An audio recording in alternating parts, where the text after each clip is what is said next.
તંત્રની ફરી લાલિયાવાડી ઉંડેરાથી બાજવા કોયલી તરફ જતા માર્ગ પર આવેલા જયશ્રી ફાર્મમાં ગેરકાયદેસર ડ્રેનેજ કનેક્શનનો આક્ષેપ। વડોદરા મહાનગરપાલિકા એક તરફ શહેરભરમાં ગેરકાયદેસર પાણી અને ડ્રેનેજ કનેક્શનો સામે કાર્યવાહી ચલાવી રહી છે, બીજી તરફ ઉંડેરા ગામ નજીક આવેલા જયશ્રી ફાર્મમાં ગેરકાયદેસર રીતે ડ્રેનેજ કનેક્શન નાખવામાં આવ્યું હોવાના આજે આક્ષેપો સામે આવ્યા છે। ઉંડેરાથી બાજવા કોયલી તરફ જતા માર્ગ પર આવેલા જયશ્રી ફાર્મ ખાતે આશરે 300 મીટર લાંબુ ડ્રેનેજ કનેક્શન લાખો રૂપિયાના ખર્ચે નાખવામાં આવ્યું હોવાનું સ્થાનિકોમાં ચર્ચાઈ રહ્યું છે। આ કનેક્શન છેલ્લા 3 મહિનાથી કાર્યરત હોવાનો પણ આક્ષેપ કરાયો છે। સામાજિક કાર્યકર્તા સબ્બીર ચૌહાણે આ મામલે પાલિકા તંત્ર પર સવાલો ઉઠાવ્યા છે। તેમનું કહેવું છે કે સામાન્ય અને ગરીબ લોકોના ગેરકાયદેસર કનેક્શનો સામે તાત્કાલિક કાર્યવાહી કરવામાં આવે છે, પરંતુ આટલા મોટા પાયે ડ્રેનેજ લાઇન નાખવામાં આવી હોવા છતાં જવાબદાર અધિકારીઓ અજાણ કેવી રીતે રહી શકે। તેમણે આક્ષેપ કર્યો છે કે વોર્ડ નંબર 9 વિસ્તારમાં આવેલ જયશ્રી ફાર્મને કોઈના આશીર્વાદથી ગેરકાયદેસર ડ્રેનેજ કનેક્શન આપવામાં આવ્યું હોવાનું જણાઈ રહ્યું છે।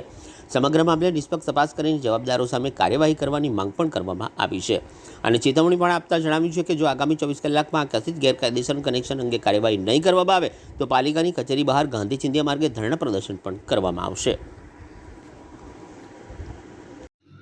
વડોદરા શહેરમાં આવેલું આ એક ઉંડેરા ગામ છે। ઉંડેરા ગામમાં આવેલા એવા ઘણા પાર્ટી પ્લોટો છે, તે પરમિશન લઈને જે ડ્રેનેજ લાઇન ને ગટરની લાઇન જોઈન્ટ આલી છે, ત્યારે આ જે પાર્ટી પ્લોટ છે જયશ્રી પાર્ટી પ્લોટ છે તે ઉંડેરાના છેવાડે આવેલું કોર્પોરેશનના હદમાં આવેલું છે, પણ આ જે પાર્ટી પ્લોટના માલિકે જે ગટરની લાઇન નાખી છે તે વગર પરમિશને આ ગટરની લાઇન નાખવામાં આવી છે અને અધિકારીઓને અમે જાણ કરી છતાં બી અધિકારીઓ ખાલી નોટિસ બજવીને જે ઉપકાર કર્યો છે તે અમે અસંતોષ છે। કેમ કે જ્યારે વડોદરા મહાનગરપાલિકામાં અમુક વોર્ડોમાં જે અધિકારીઓ જાય છે, જે પાણીની લાઈન ને જે ગટરની લાઈન જે ગરીબ ને મધ્યમ વર્ગ લોકોએ વગર એમને ખબર ના હોય ને વગર પરમિશને જો જોઈન કર્યું તે તાત્કાલિક સીલો મારવામાં આવે છે। તો શું આ પાર્ટી પ્લોટના માલિકને કેમ નોટિસ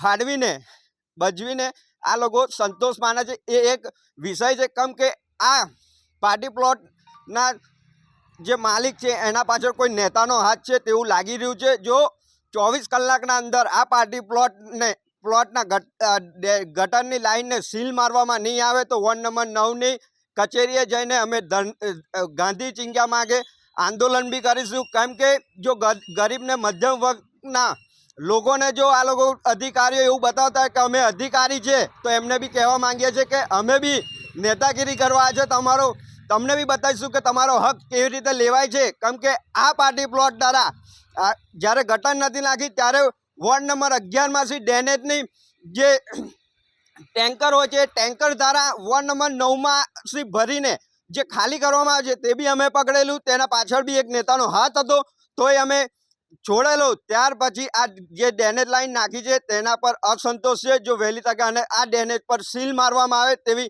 માંગણી છે અને તમારા મીડિયાના માધ્યમથી કમિશનરને કહેવા માંગીએ છીએ કે આ જે પણ અધિકારી હોય તેને તાત્કાલિક ધોરણે કહો કે સીલ મારવામાં આવે। જો નહીં મારે તો આગામી દિવસમાં ગાંધી ચિંધ્યા માર્ગે આંદોલન બી કરીશું।